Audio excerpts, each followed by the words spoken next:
제가 왜 꼭 가야 합니까? 다른 직원들도 있는데 어째서 저에게 한국 발령을 내리시는 건가요? 그 위험하다고 알려진 지역에 갔다가 만약 무슨 일이 생기면 회사에서 책임질 수 있습니까? 지금 상세계 이렇게 격분하여 항변하고 있는 한 미모의 스위스 여성이 있습니다. 그녀는 도대체 왜 이렇게 분노하는 것이며 한국행을 극구 거부하는 것일까요? 오늘은 스위스 출신의 에스더 씨가 겪은 놀라운 사연을 준비했습니다. 안녕하세요. 저는 스위스 로잔에 본사를 둔 치과 전문기기 제조 기업에서 근무하고 있는 에스더라고 합니다. 제가 몸담고 있는 이 회사는 치과 전문기기 분야에서 전 세계 매출 1위를 차지하는 치과 의사라면 누구나 인정하는 명망 높은 브랜드입니다. 저희 회사가 전 세계로 제품을 수출하는 업무를 수행하고 있기 때문에 저 역시 해외 출장 경험이 매우 많습니다. 저는 주로 유럽이나 오세아니아 지역의 수출 업무를 담당해 왔으며 해당 국가들은 대부분 선진국이었기에 업무상 큰 어려움은 없었습니다. 그러나 아시아 지역을 담당하는 동료들을 보면 업무적으로 매우 힘들어하는 모습이었습니다. 특히 중국이나 동남아시아 국가는 요구사항이 많고 전반적인 인프라 수준이 미흡하여 직원들이 고충을 겪는 경우가 잦았습니다. 이러한 모습을 지켜보며 저는 아시아 파트만큼은 절대 맡고 싶지 않다고 다짐하곤 했습니다. 그러던 어느 날 아시아 파트 담당 직원이 갑작스럽게 퇴사하면서 그 자리가 공석이 되었습니다. 회사는 이 공백을 서둘러 메워야 하는 상황에 처했습니다. 저는 유럽 및 오세아니아 파트에서 최고 수준의 실적을 기록하고 있었기 때문에 제가 아시아 파트로 발령 날 일은 없을 것이라고 안심하고 있었습니다. 그런데 저에게 아시아 파트, 그것도 한국 지부장으로 발령이 났다는 청천벽력 같은 상부의 보고가 내려왔습니다. 저는 도저히 납득할 수 없었습니다. 이는 사실상 좌천과 다름없는 인사 발령이었기 때문입니다. 최고 실적을 달성하고 있던 시점에 갑작스럽게 아시아 파트를 맡으라니, 심지어 한국에 거주하며 근무해야 하는 발령이었습니다. 저는 분노를 참지 못하고 상사를 찾아가 강력하게 항의했습니다. 저는 상사에게 실적이 모자란 것도 아닌데 왜 하필 저를 택하셨는지, 다른 직원도 많은데 왜 저를 한국으로 보내려 하시는지, 혹여나 위험한 일이 발생하면 책임지실 것인지를 따져 물었습니다. 상사는 오해라며 한국의 치과 의료기술은 이미 세계 최고 수준에 도달했으며 전 세계적으로 한국으로 치과 의료 관광객이 몰려들고 있기에 한국은 우리가 주력해야 할 핵심 시장이라고 설명했습니다. 회사에서도 막대한 관심과 지원을 쏟고 있는 국가이므로 우리 부서의 에이스인 저를 보내는 것이라고 강조했습니다. 하지만 저는 상사의 설명이 전혀 설득력 있게 다가오지 않았습니다. 저를 한국으로 보내기 위한 명백한 거짓말이라고 판단했습니다. 아시아 지역 내에서 끊임없이 전쟁의 위험이 도사리고 있다고 여겨지는 한국은 저에게 단순히 낙후된 후진국 중 하나로 느껴졌을 뿐이었고 저는 한국 발령이 끔찍하게 싫었습니다. 그러나 회사의 공식 명령을 거부할 수는 없었고 결국 저의 한국 발령은 확정되었습니다. 동료들은 저를 불쌍하다는 듯한 시선으로 바라보았고 실적 1위였던 제가 좌천에 가까운 발령을 받자 혹시 제가 무슨 잘못이라도 저지른 것이 아니냐고 수군거리는 상황에 처했습니다. 저는 억울함에 눈물을 흘리며 한국행 비행기에 몸을 실었습니다. 회사를 위해 이토록 헌신적으로 일한 결과가 고작 이것인가 하는 억울하고 거대한 실망감이 저를 짓눌렀습니다. 그러나 이러한 억울하고 우울했던 마음은 한국의 인천국제공항에 도착하는 순간부터 점차 사라지기 시작했습니다. 인천국제공항에 내린 저는 충격을 금할 수 없었습니다. 그동안 수많은 선진국으로 해외 출장을 다니며 공항 경험은 익숙했지만 인천국제공항은 저에게 엄청난 놀라움을 안겨주었습니다. 그 거대한 규모에 놀라 당황스러움마저 느낄 정도였습니다. 제가 경험했던 공항 중에서 가장 청결하고 현대적인 시설을 갖추고 있었습니다. 심지어 로봇들이 돌아다니는 모습은 제가 마치 소설 속의 미래 도시에 와 있는 것은 아닌가 하는 착각이 들게 했습니다. 솔직히 인천공항을 본 순간 제가 한국을 너무 과소평가했던 것은 아닐까 하는 생각이 들었습니다. 은연중에 한국을 얕잡아보고 무시했던 저의 편견이 무너지기 시작한 것입니다. 주변을 둘러보니 저뿐만 아니라 수많은 외국인들이 인천국제공항의 모습에 놀란 표정을 짓고 있었습니다. 사실 스위스 역시 어디를 가나 훌륭한 시설을 자랑하지만 한국의 인천국제공항과는 비교 대상이 될 수 없었습니다. 더욱 놀라웠던 점은 입국 심사 과정이었습니다. 공항이 워낙 크고 이용객도 많아 시간이 오래 걸릴까 염려했던 것이 무색하게도 입국 심사부터 짐을 찾기까지 단 30분도 소요되지 않았습니다. 심지어 한국인들은 지하철 개찰구를 통과하듯이 자동 출입국 심사대를 통해 빠르게 출국장을 빠져나가고 있었습니다. 입국 심사에 상당한 시간이 소요되는 유럽의 여러 국가들과는 너무나 다른 모습에 저는 입이 떡 벌어졌습니다.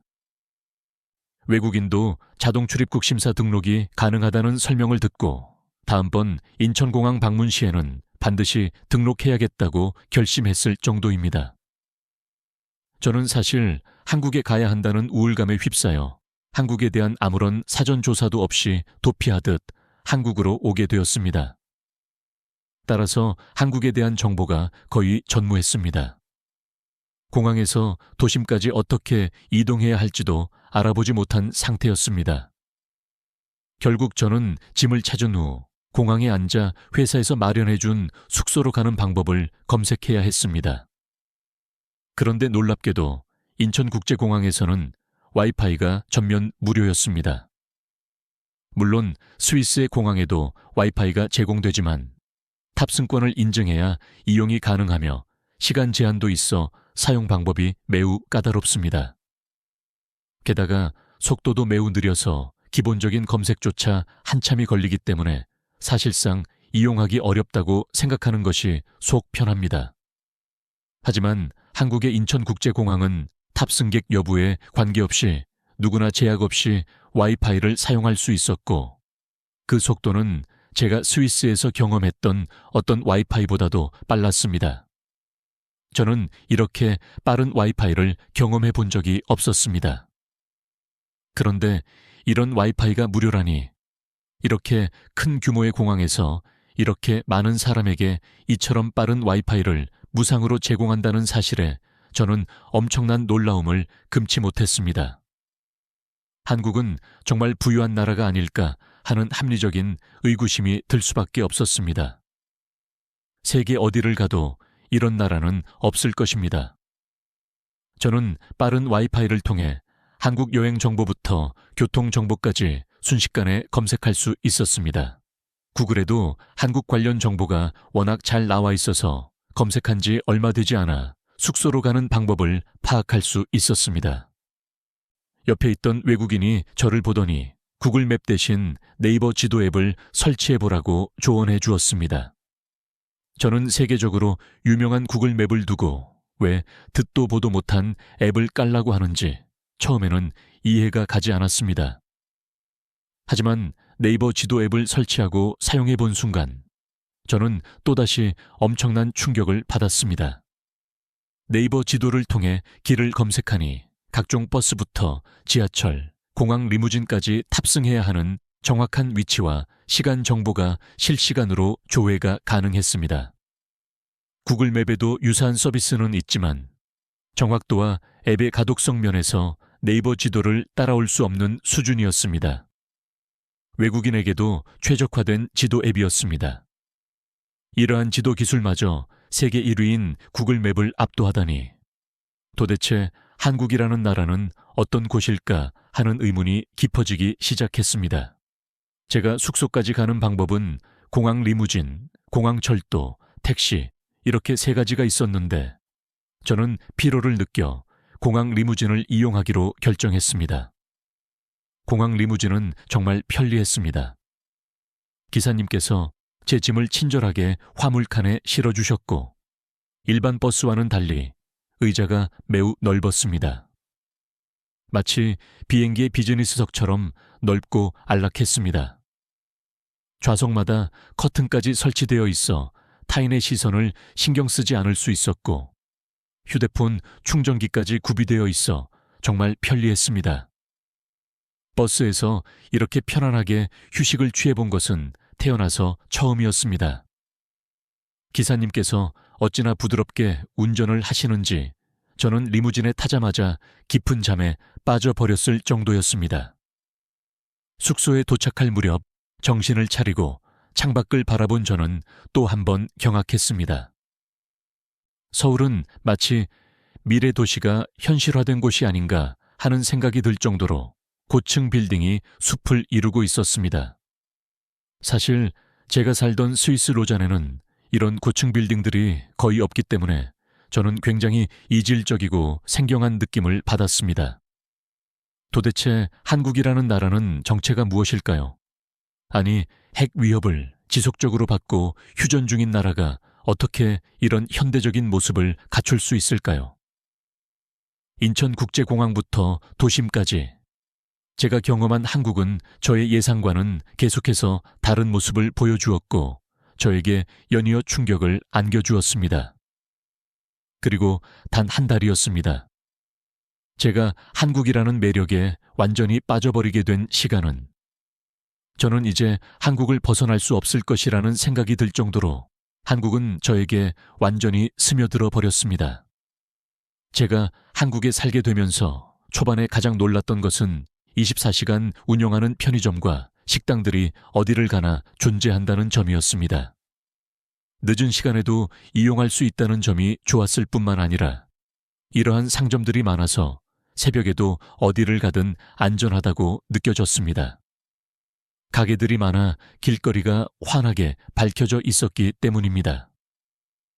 한국 사람들이 불금이나 불토를 즐긴다는 말이 처음에는 이해되지 않았지만 한국의 밤은 정말 빛으로 가득 찬 불야성과 같았습니다. 스위스는 퇴근 시간이 지나면 모든 상점이 문을 닫아버리고 거리가 어둠에 잠겨버리기 때문에 늦게까지 돌아다니는 것이 매우 위험합니다. 특히 로잔처럼 작은 도시는 저녁에 밖에 나가 돌아다니며 논다는 것이 불가능하다고 보셔도 무방합니다. 그런데 한국은 퇴근 후 또 다른 세상이 펼쳐지는 듯 했습니다. 퇴근 후에 밤늦게까지 장을 볼 수 있다는 사실은 정말 편리함의 극치였습니다. 보통 스위스에서는 늦게까지 영업하는 마트조차 저녁 6시면 문을 닫아버리기 때문에 퇴근하고 장을 보는 일은 매우 촉박합니다. 퇴근하자마자 마트로 서둘러 달려가야 했기에 저는 항상 마트에 가기 전에 무엇을 사야 할지 머릿속으로 정리하고 움직이는 동선까지 미리 정해놔야 할 정도였습니다. 그런데 한국에서는 그럴 필요가 전혀 없었습니다. 심야에도 슬리퍼를 신고 천천히 나가서 여유롭게 걸어다니며 느긋하게 장을 볼 수 있어서 정말 신세계에 온 듯한 기분이었습니다. 마트에 구비된 품목들 역시 어찌나 많고 정리가 잘 되어 있는지 물건을 고르기에도 매우 수월했고 영어로도 설명이 잘 되어 있어 장을 보는 것이 정말 편리했습니다. 그리고 저는 쿠팡이라는 서비스를 알게 되었는데 그야말로 충격이었습니다. 로켓 배송이라는 시스템은 정말 말이 안 되는 것이 오늘 주문하면 새벽에 물건을 가져다 주었습니다. 도대체 어떻게 이런 물류 시스템이 가능한 건지 저는 아직도 이해가 가지 않습니다. 스위스에서는 그렇게 빠른 배송은 불가능할 뿐더러 배달비만 해도 엄청나기 때문에 직접 가서 사오는 것이 훨씬 낫습니다. 아마 여러분도 스위스의 살인적인 물가에 대해서는 익히 들어보셨을 것입니다. 스위스에서는 외식이 쉽지 않습니다. 유럽 빅맥지수 1위는 항상 스위스가 차지하고 있습니다. 스위스에서 빅맥 세트 하나를 사 먹는데 얼마가 드는지 아십니까? 약 2만 5천 원 정도 합니다. 도대체 왜 이렇게 비싼 건지 저는 다른 나라 맥도날드에 방문할 때마다 너무 저렴해서 깜짝 놀랄 지경입니다. 한국 역시 다른 아시아 국가에 비해 물가가 높은 편이긴 하지만 그래도 정말 합리적인 물가 수준인 것 같습니다. 저는 스위스에서는 엄두도 못 냈던 외식을 한국에서는 일주일에 3번 이상 할 수 있어서 정말 행복합니다. 특별한 기념일에만 외식이 가능했던 스위스에서의 삶과 비교하면 삶의 질이 정말 획기적으로 향상되었다고 생각합니다. 또한 배달 문화는 왜 이렇게 발달되어 있는지 저는 배달의 민족 앱을 알게 된 이후 배달 음식에 거의 중독되었습니다. 아침마다 신선한 샐러드를 주문해서 먹는데 정말 빠르게 배달해 주더군요. 매일 아침 다양한 종류의 신선한 샐러드를 섭취해서 그런지 요즘 몸이 정말 가벼워졌습니다. 한국의 밤은 너무나 즐겁습니다. 늘 저녁 5시만 되면 도시 전체가 어둠에 잠기는 스위스 생활에 적응되어 있던 저는 한국에 와서 비로소 밤 문화를 경험하게 되었습니다. 밤이 늦어도 길거리는 환하고 즐길 거리도 많으며 생동감이 넘쳐납니다. 늦은 시간까지 쇼핑도 가능하며 노래방, 호프집, 치킨집 등 여가 활동의 선택지가 끝이 없습니다. 저는 1차, 2차, 3차라는 개념을 한국에서 처음 들었는데 한국에서는 놀다가 자리를 옮겨가며 새로운 식당으로 이동하더군요. 아니, 이렇게 끝도 없이 즐기는 유흥 문화는 처음 경험해 보았는데 정말 최고였습니다. 지루할 틈이 없을 정도입니다. 게다가 한국의 음식은 말로 다 설명할 수 없을 만큼 최고라고 단언할 수 있습니다. 사실 스위스 음식 중 퐁듀 같은 것이 유명하지만 별다른 맛은 없거든요. 느끼하거나 꼬릿한 냄새가 나는 음식들이 대부분이라 저 역시 딱히 좋아하는 음식이 없습니다. 그런데 한국에서는 한정식집에 가면 상이 가득 찰 만큼 끝도 없는 반찬을 내어주시고 호프집에 가면 골뱅이 소면, 치킨, 찌개 등 수십 가지의 안주가 구비되어 있었습니다. 그것도 한식부터 서양식까지 호프집 한 곳에서 모두 주문이 가능합니다. 저는 요즘 먹태라는 음식에 푹 빠졌는데 이렇게 맛있는 생선 요리는 처음 접해봅니다. 먹태를 쫙쫙 찢어서 시원한 맥주와 함께 먹으면 너무나 행복합니다. 이 글을 쓰는 지금도 먹태와 맥주 한 잔이 떠올라 입에 군침이 고일 정도입니다. 한국은 어찌나 다양한 음식들이 많은지 저는 살면서 이렇게 짧은 기간 동안 이렇게 많은 음식을 경험해 본 적은 처음입니다. 한국에 거주하는 외국인들과 대화를 나눠보면 모두 한국 음식의 다양성과 맛에 놀라는 경우가 많습니다. 진짜 맛있는데 이렇게 다양한 음식을 맛볼 수 있는 나라는 한국 외에는 없다고 제가 장담할 수 있습니다. 스위스의 경우 지형 특성상 산지가 많은 데다 바다도 없어 해산물 식재료가 매우 부족합니다. 그래서 저도 어릴 때부터 해산물을 접하기 어려웠습니다. 한국은 삼면이 바다로 둘러싸여 있어 어디를 가든 신선한 해산물을 쉽게 접할 수 있었습니다. 저는 해물찜과 해물탕을 처음 먹어보고 큰 충격에 휩싸였습니다. 이렇게 풍부한 바다의 맛은 처음이었기 때문입니다. 진짜 해물 요리는 스위스로 가져가고 싶을 정도인데 제가 로잔에 가서 한국식 해물탕과 해물찜을 파는 식당을 연다면 저는 분명 큰 부를 축적할 수 있을 것입니다. 솔직히 스위스의 생선 요리라 함은 크림이나 토마토 소스를 곁들이는 경우가 대부분이다 보니 속이 더부룩할 때가 많은데 한국식 해물 요리를 맛보면 아마 모든 스위스 사람들이 중독되어 버릴 것입니다. 한국 요리들은 다양한 재료들을 혼합하여 사용하기 때문에 맛이 정말 풍부하며 또한 풍성한 비주얼까지 갖추고 있어 외국 바이어들이 한국을 방문했을 때 접대하기에도 정말 용이합니다. 한국 음식은 말 그대로 문화적인 충격, 즉 컬처 쇼크입니다. 제가 한국에서 가장 좋았던 부분은 바로 선진적인 의료 시스템이었습니다. 저는 한국의 치과 관련 업무를 담당하고 있기 때문에 한국 치과에 자주 방문하게 되고 한국 치과 의사들과의 미팅도 자주 가집니다.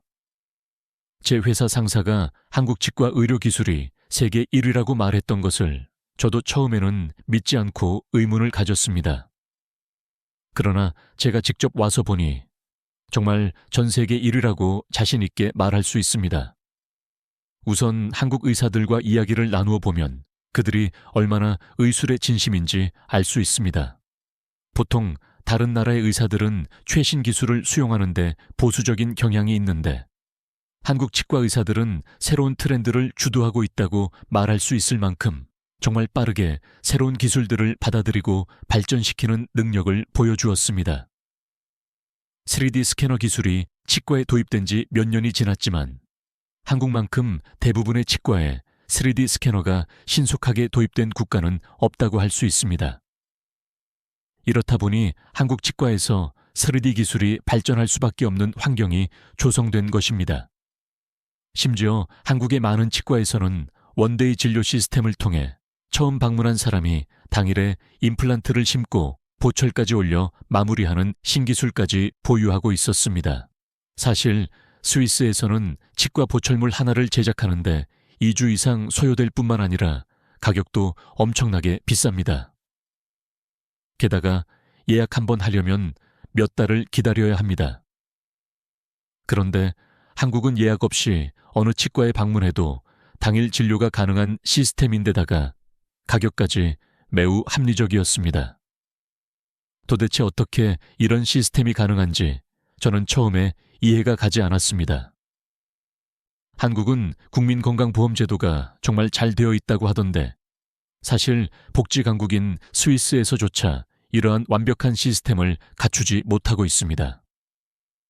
스위스에서는 치과에서 엑스레이 한 장 찍는데 20만 원에 달하고 스케일링 한 번 하는 비용도 약 20만 원 정도입니다.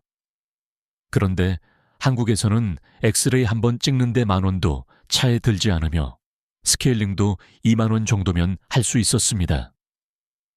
스위스에서는 틀니 한 번 제작하는데 2천만 원은 기본으로 소요됩니다. 저희 할머니께서도 틀니를 사용하시는데 위아래 틀니 비용도 엄청나게 들었지만 사실 제대로 만들어지지 않아 심미적으로도 아름답지 못했고 기능적으로도 좋지 못해서 할머니가 정말 불만족스러워 하셨습니다.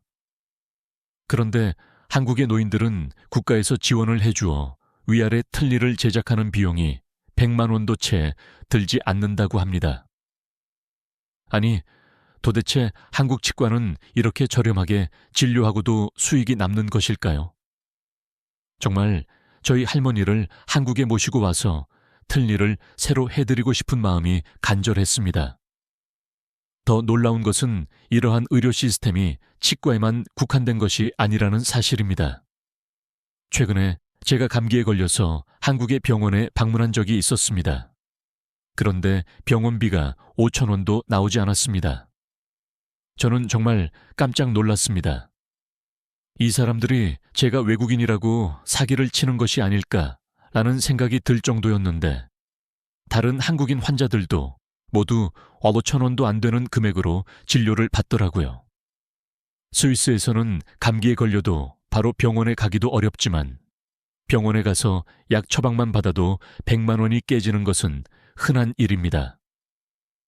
그런데 5,000원도 안 되는 돈으로 진료를 볼 수 있다는 것이 저에게는 엄청난 충격이었습니다.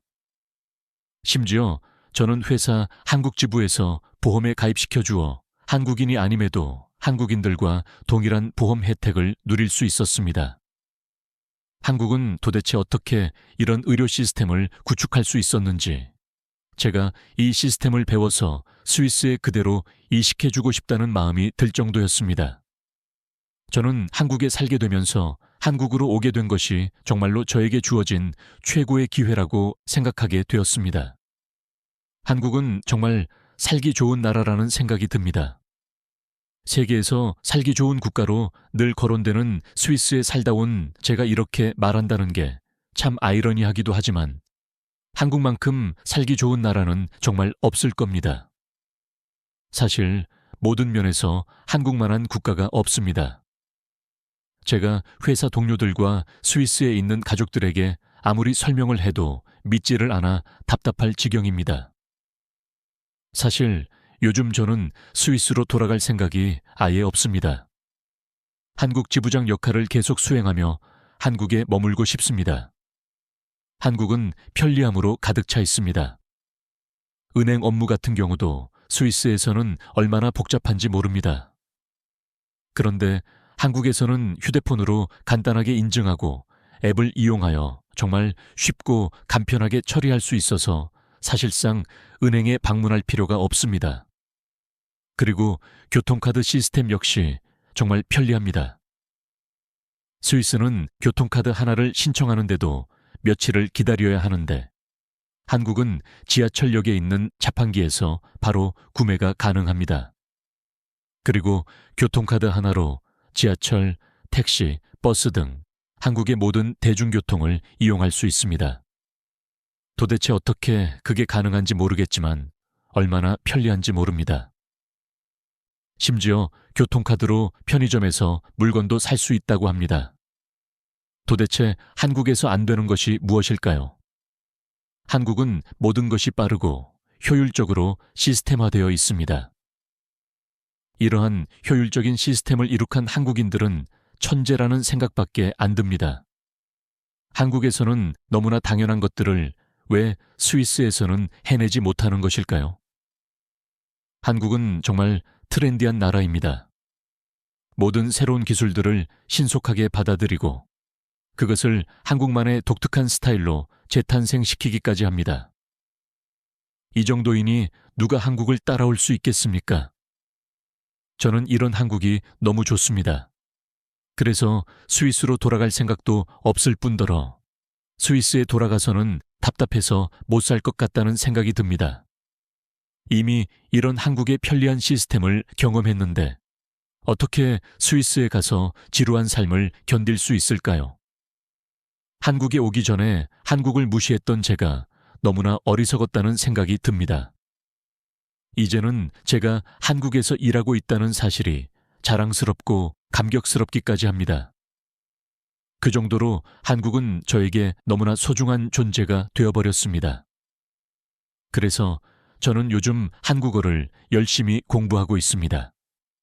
한국어라는 언어를 공부해보니 얼마나 과학적이고 쉽게 설계되어 있는지 모든 소리를 한국어로 표기할 수 있더군요. 한국은 나라의 문자에서조차 과학적이고 효율적임을 느끼게 하는 대단한 나라인 것 같습니다. 한국은 정말 최고입니다. 오늘은 스위스 출신 에스더 씨의 감동적인 이야기를 들려드렸습니다. 에스더 씨의 사연을 들으며 저 역시 한국인이라는 것에 큰 자부심을 느낍니다. 시청자 여러분, 오늘도 긴 사연 들어주셔서 감사합니다. 다음 영상 제작을 위한 큰 힘이 될 수 있도록 누르는데 1초도 걸리지 않는 구독과 좋아요를 꼭 눌러주시고 댓글로 여러분의 소중한 의견을 나눠주시면 감사하겠습니다. 요즘 날씨가 매우 무덥습니다. 다음 주부터는 장마가 시작된다고 하니 모두 건강관리 잘 하셨으면 좋겠습니다. 오늘도 좋은 하루 보내세요. 저는 감동사이다의 최양결이었습니다.